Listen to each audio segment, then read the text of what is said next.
Well, we have finally done it. We hit 1,000 subscribers. This is a great milestone for the channel. So for this special, I wanted to look at the origins of this channel. I'm Paleozoic Bricks, and let the show begin.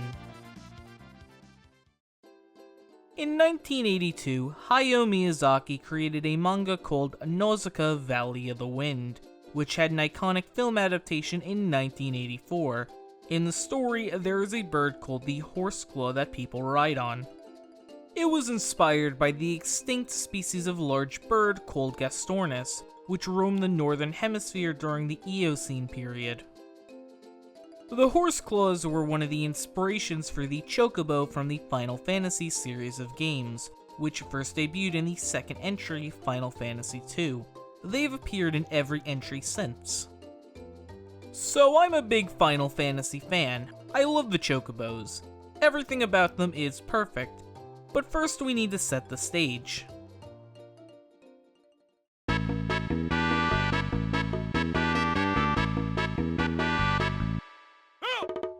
The year is 2021.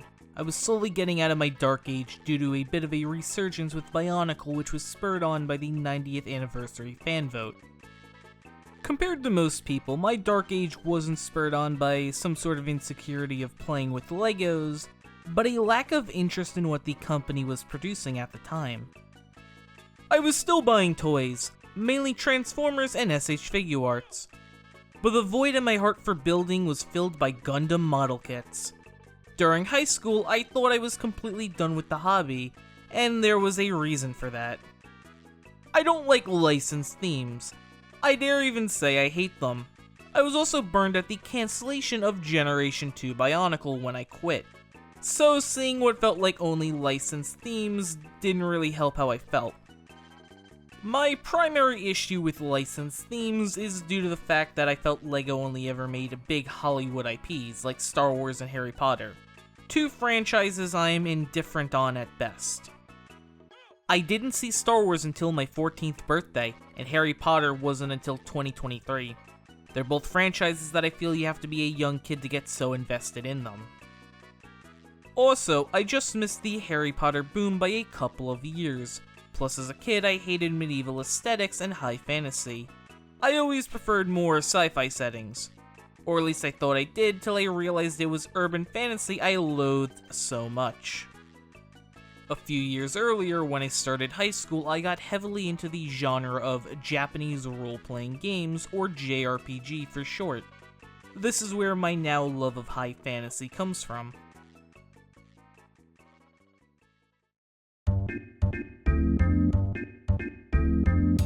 So being that LEGO wasn't making stuff I was interested in, I decided to see what others were making. I set my sights on the most popular of JRPG franchises, Final Fantasy. From there I looked up the most popular of the mascots, the Chocobo, and I quickly realized something. Most of these builds, while quite great, were a bit outdated. During that time, a mocist named Sokoda created a beautiful tribute to Bionicle for its 20th anniversary. Now, what made Sokoda special from other mocists was their use of the Mixel joint system. I remember liking the system from the Legend Beast from Chima, but I never knew the true full extent of the system itself. Nobody was using Mixel joints, so let's start by giving the wings better articulation from previous attempts. So, inspired by Sokoda's Mocs, I set forth to create a Chocobo from Mixel joints. This Chocobo was the end result. Of all the Mocs that I've made, this one is most likely my absolute favorite. I feel it really captures the spirit of the iconic creature.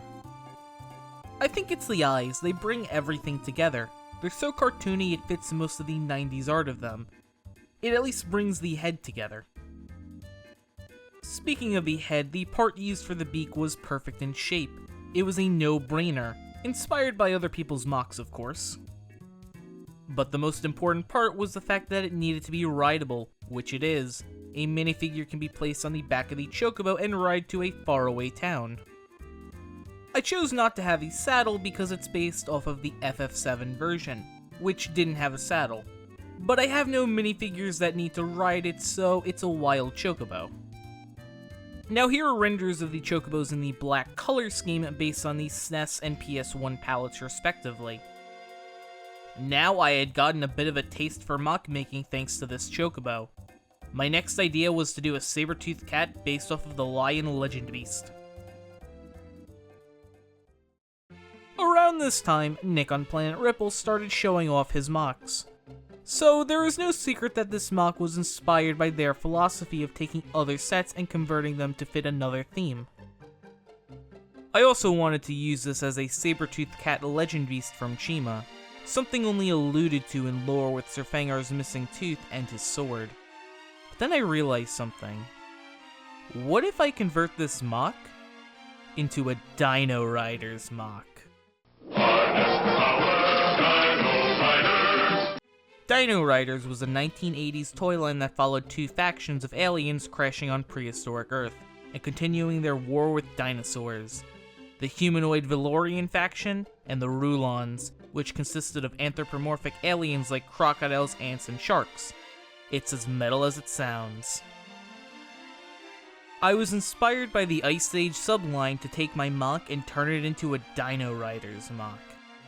Parts do need to be changed, so it's a bit of a parts former, but I think it came out alright.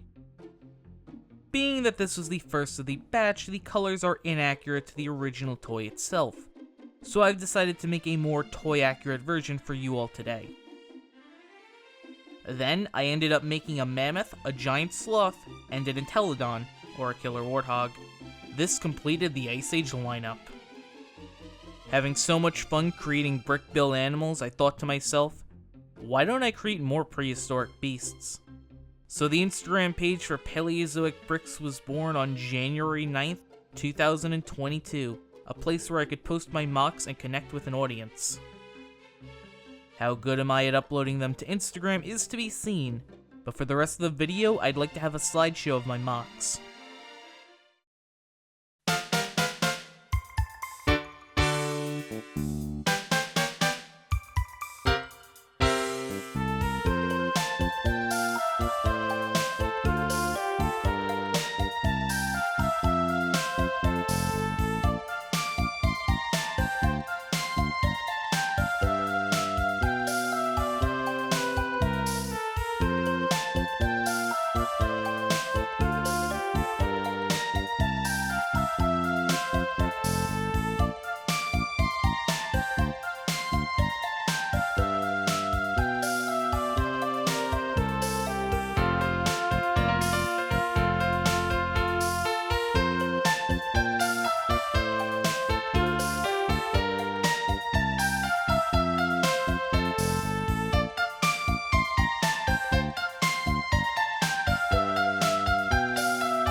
Thank you all for getting the channel to 1,000 subscribers.